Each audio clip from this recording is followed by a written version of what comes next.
Amour prohibé. Chapitre 19. Arrestation. Adeline. Depuis ce 14 juillet, il y a presque une semaine, Bastien et moi nous sommes rejoints chaque nuit. L'amour que je ressens pour lui est profond, et nous répétons l'expérience de notre première nuit à l'infini, avides d'explorer chacun le corps de l'autre. Les caresses et les baisers de cet homme tendre et passionné font naître en moi des sensations indescriptibles.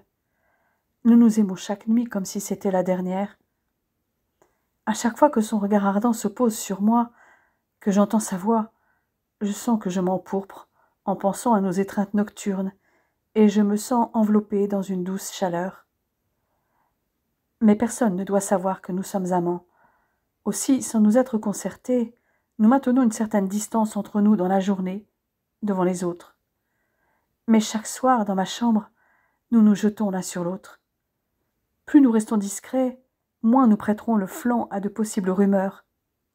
Seul Éric est au courant, et je pense qu'Amélie a deviné. Comme chaque matin à l'aube, Bastien a quitté mon lit pour rejoindre sa chambre. Je n'arrive pas à refermer l'œil. Je m'inquiète pour la mission que je dois accomplir dans la matinée. Il s'agit toujours de relayer les demandes de faux papiers. Mais, au fur et à mesure que la résistance s'étoffe, les risques augmentent. Je me sens tiraillée entre mes convictions et la réalité quotidienne, entre l'amour de mon pays et mon amour pour Bastien. Je sais qu'il me comprend, peut-être mieux que quiconque. Ce qui ne m'empêche pas de me mettre à pleurer. Je m'efforce de chasser ma peur. Il y a à peine une heure, j'étais encore dans les bras de Bastien, murmurant son prénom, encore palpitante après un orgasme si puissant que j'ai failli perdre conscience. Cette faim que nous avons l'un de l'autre ne nous ôte pas toute vigilance. Même si au fond de moi, j'aimerais porter un enfant de lui, le moment est mal choisi. La plupart du temps, mon amant parvient à se retirer à temps lors de cette période où je risque d'être fécondée. Mon cycle régulier et mes connaissances de sage-femme me permettent de limiter les risques de grossesse. Incapable de me rendormir, je me lève et je m'habille après un brin de toilette.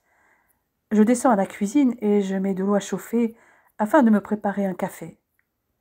Le son de la bouilloire qui se met à siffler m'apaise un peu. J'entends des pas dans l'escalier. Je sais, je sens qu'il s'agit de Bastien. Mon cœur a dératé. Je le laisse approcher jusqu'à ce que son souffle chaud sur ma nuque me fasse frissonner. Je me retourne pour un baiser furtif, au cas où quelqu'un arriverait. « Déjà debout ?» lui murmurai-je, alors qu'il caresse ma main avec douceur. « Tout comme toi. » Ses yeux bleus semblent me sonder. « Mein Liebling, tu as pleuré, » constate-t-il. Je baisse les yeux. Rien de grave. J'ai rêvé de ma mère. C'est ce qui m'a réveillée, mange. Je m'en veux de lui raconter des histoires.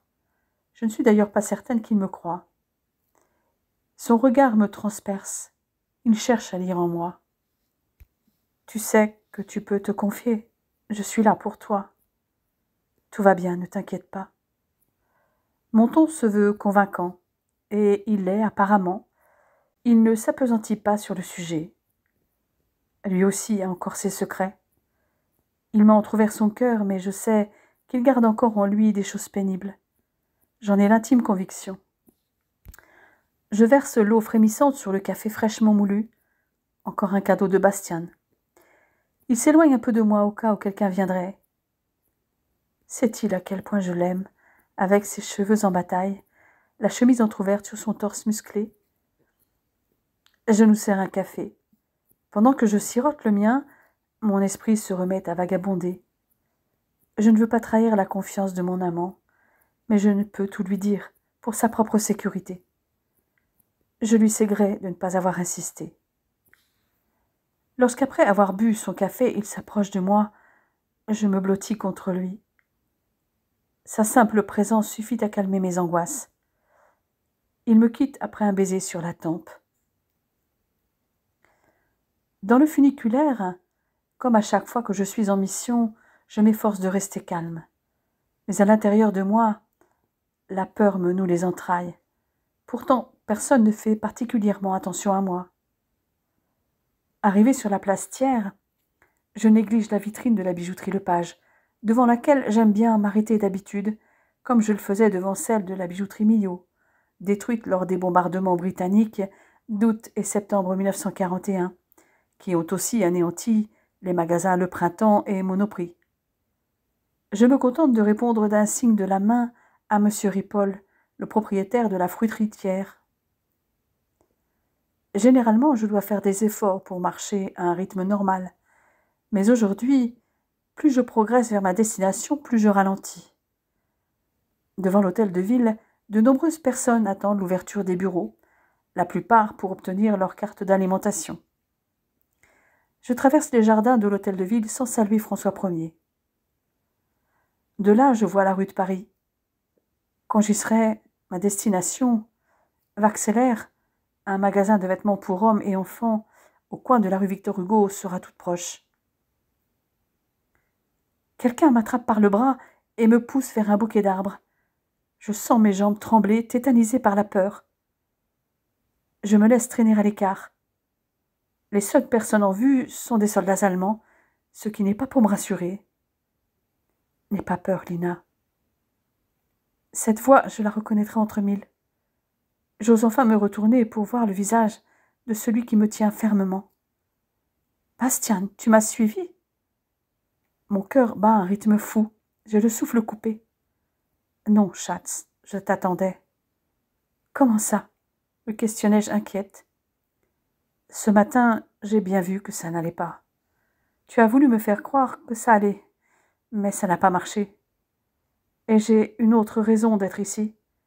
Si, comme je le crois, tu vas jusqu'au magasin Vaxelaire, il vaudrait mieux que tu n'y ailles pas. » Dans mes yeux, il doit lire mon incompréhension, et il poursuit. « Il y a quelques jours, j'ai entendu quelques mots d'une conversation à la commandantur qui évoquait une lettre de dénonciation à propos d'une boîte à lettres clandestine installée dans le couloir de l'immeuble où se trouve ce magasin. Ta nervosité ce matin m'a remis cette histoire en tête. Mon amour, si tu vas là-bas, j'ai peur que cet endroit soit sous surveillance et que tu te fasses arrêter. Je ne veux pas te perdre, Adeline. Je ne le supporterai pas. Je ne veux pas que ça recommence. Je t'en prie, n'y va pas. » Une de ses mains me caresse la joue. Ses yeux me supplient. Je peux y lire une émotion véritable, si intense qu'il a du mal à la contenir. « Je te crois, Bastien, mais je me suis engagée à... » Il me coupe la parole. « Je connais ton engagement, mais te faire arrêter ne rendra pas service à tes amis. Crois-moi, les méthodes d'interrogatoire de Marthe et consorts sont bien rodées. Comment pourrais-tu résister à la torture ou à celle d'un de tes proches? À un moment, tu finiras peut-être par donner ne serait-ce qu'un nom. Même les plus durs ne résistent pas toujours. Et là, c'est tout le réseau qui peut tomber.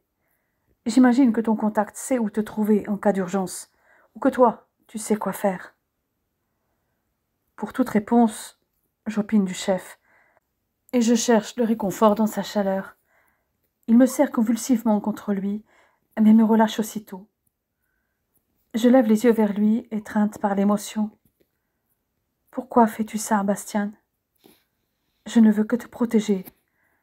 Tu n'as donc pas compris que je t'aime ? Tu n'es pas une aventure sans lendemain.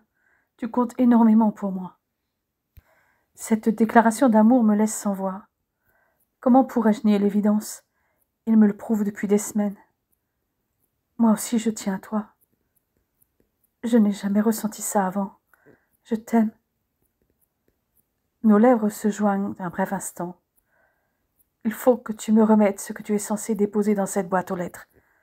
Je ne veux pas que tu cours le risque qu'on trouve des documents compromettants sur toi, si tu es fouillé. Mais si jamais quelqu'un les trouve sur toi, m'insurgeai-je. Personne ne se méfie de moi pour l'instant. Je te les rendrai ce soir. Tout tenait dans une enveloppe en apparence anodine. Je lui remets sans discuter. J'ai toute confiance en Bastien. Je suis sûre de ne pas me tromper. Nous nous séparons sans effusion, ce qui pourrait attirer l'attention sur nous, surtout sur moi, et nous repartons chacun de notre côté. Bastien a raison. Je sais comment entrer en contact avec mon réseau. Je préférerais l'éviter, mais je n'ai pas vraiment le choix. Je vais devoir m'adresser à Lucien. Encore sous le coup de l'émotion, je me dirige vers le 10 place de l'Hôtel de Ville, adresse de ma librairie préférée. Si jamais Lucien n'est pas là, je lui ferai passer un message codé, dissimulé dans une cachette connue de nous seuls. Pour indiquer qu'un message y est glissé, la guerre des Gaules de Jules César est rangée à l'envers. Mais je n'aurai pas besoin de ce luxe de précaution. Suzanne n'est pas là, c'est Octave Lucien qui se tient derrière la caisse. « Tiens, mademoiselle Adeline, il y a un moment que je ne t'avais vue. » Après un bref bonjour, et avoir vérifié qu'il n'y avait personne d'autre dans le magasin, je lui réponds que c'est Aglaé qui est face à lui. La boîte à lettres dans l'immeuble de la rue Victor Hugo est sous surveillance. Je n'ai pas pu y accéder. Je suis passé tout droit et j'ai caché les documents chez moi. Mais il nous faudrait une solution rapide. Mon père ne va pas pouvoir cacher 2 personnes très longtemps à l'hôpital. Écoute, Aglaé, tu as bien fait de passer tout droit. Hergé a été arrêté ce matin à l'aube. Il va falloir nous tenir tranquilles un certain temps, au cas où il donnerait des noms. Ce qui m'étonnerait beaucoup. Je te communiquerai le nouvel endroit où l'a déposé sans risque. Tu te rappelles la brèche dans ton mur? Oui, je m'en souviens, mais... Rassure-toi, réagit-il aussitôt. Je ne pénétrerai pas dans la propriété. À l'endroit de la brèche, il y a un moellon qui a la forme d'une brique qui ne tient plus. Lorsqu'on l'enlève, ça fait un creux en dessous. Je t'y glisserai un papier avec la nouvelle adresse, codée, bien entendu. Alors que je rentre à la villa, je repense à ce qu'a dit Lucien. Nous allons devoir rester tranquilles un moment. J'avoue que personnellement, ça m'arrange de faire une pause. Mais les 2 personnes que mon père cache à l'hôpital doivent obtenir leurs faux papiers sans trop tarder. Les autorités allemandes sont de plus en plus sur les dents avec les sabotages qui augmentent. Si nos 2 fugitifs sont découverts, c'est la catastrophe assurée. Mais qui va reprendre les activités de fabrication de faux papiers qu'assurait Jean Hergé? Je n'en vois qu'un, Fenêtre. À moins que Paul Desjardins ne s'y remette comme en 1941. C'est lui, avec un ami graveur, qui a réalisé les papiers d'Estelle et des milliers d'autres faux documents qui ont permis de sauver des vies. J'éloigne ces pensées pour me recentrer sur mon amoureux allemand qui a su discerner mon malaise et qui, grâce à ses passages en commandant de tour, a glané cette information qui lui a permis de m'éviter d'être arrêté. J'ai hâte qu'il soit de retour. Avant tout pour me retrouver dans ses bras. Je voudrais aussi lui poser une question importante. Le dîner me paraît interminable ce soir. Le bel officier se tient impassible. Tout à fait l'image qu'on se fait d'un gradé de la Wehrmacht en train de passer ses troupes en revue. Cette indifférence polie me blesserait presque, s'il n'y avait eu sa main qui frôle ma cuisse de temps en temps. Je suis loin de montrer autant de flegme.